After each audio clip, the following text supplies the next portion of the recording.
Janet Lee said that each studio was like a little empire, a little kingdom into and of itself.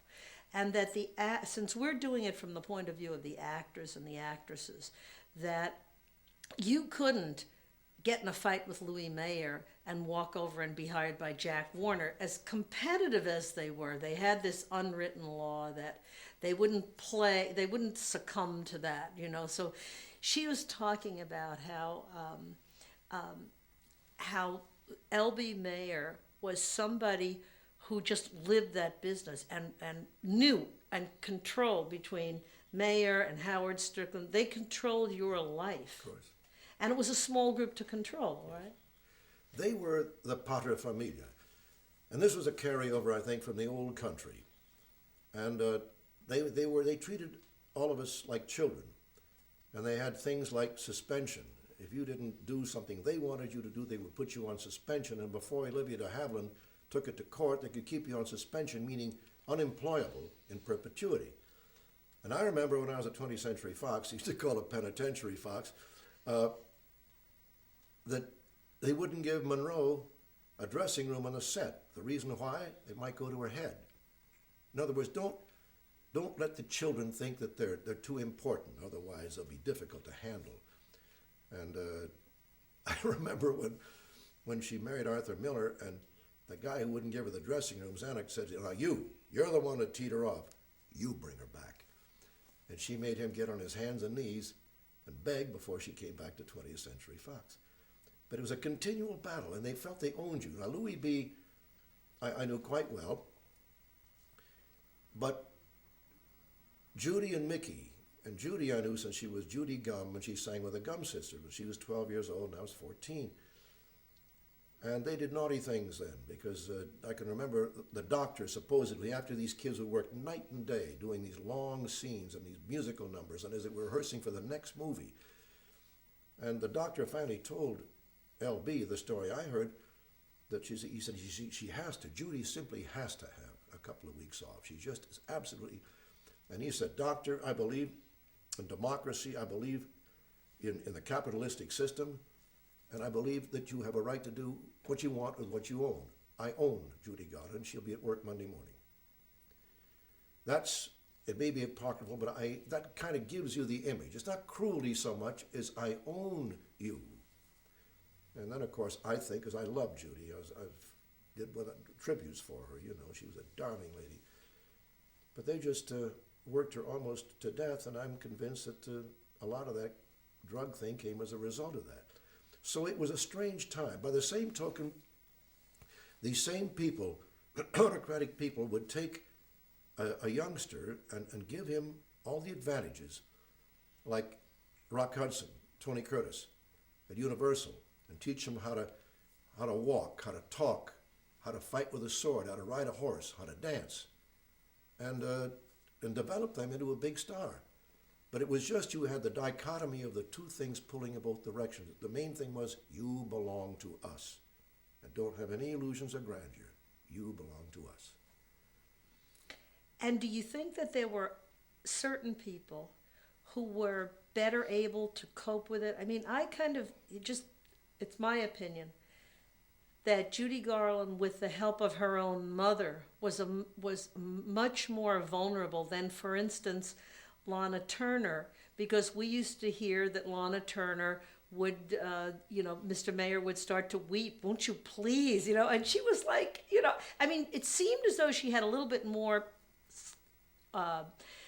resiliency, ability to stand up for herself, or was that not the way she was?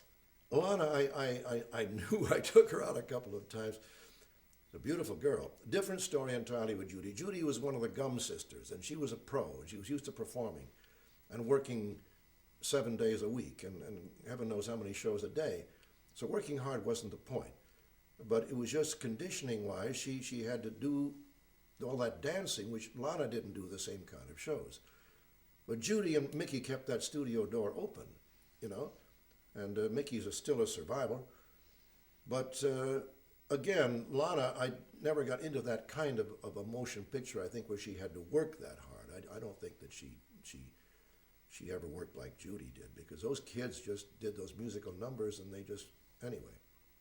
It was tough. Yeah, that's a very good point. I think that's real, because I think that I know Mickey Rooney had told us that they just felt that they couldn't even go on. I mean, they'd bring them over and put them to sleep, give them something to go to sleep, then they'd wake them up, shake them away. It was terrible, you know. It was they belonged to them and they were kids, and you had the dichotomy again of being a star and wanting to be a star, and the excitement that went with it, plus the fact that they just plain ran down. Judy just ran down. And of course, there was an economic reason, because Judy and Lana and Mickey Rooney, they came from very poor circumstances. There's always that threat. You know, it's also fascinating to me the way they became heads of households. They supported their own parents. You know, Lana Turner, 15 years old. She's taking care of everything with really no experience in taking care of anything.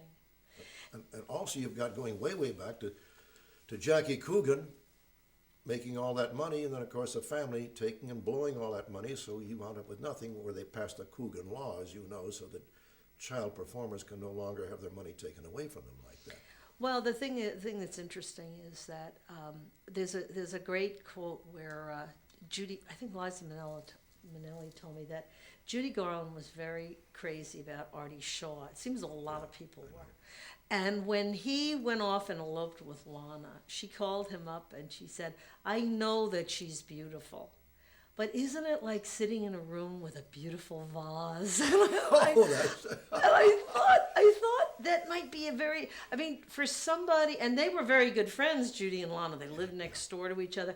But where Judy Garland was always trying to like speak, it seems as though Lana Turner was very, Liza Minnelli told me that she and Cheryl Crane once switched mothers because she loved the fact that Lana remained in the pink bedroom, perfect, every hair in place.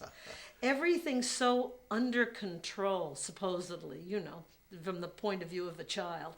Where Judy was running around in the pedal pushers and bare feet and, you know. I think with Judy, again, Judy was never beautiful. Judy would have, I'm sure, given anything to look like Lana, you know.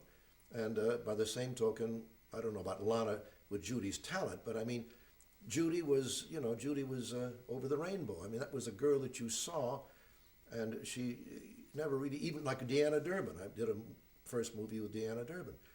And the reason that they did things to Deanna at that time, to keep her looking 16 in perpetuity, they had a bra so she would not look like what nature gave her, for no other reason than to keep her at an age, simplistically, where they had the studio contract in their vaults that kept the gates open, meaning she was worth a great deal of money to them as a 16-year-old. Nobody knew what she'd be worth when she was 18. And the bottom line was that it didn't translate. As she grew up and matured, she was not the star she was when she was America's sweetheart at 16 years of age.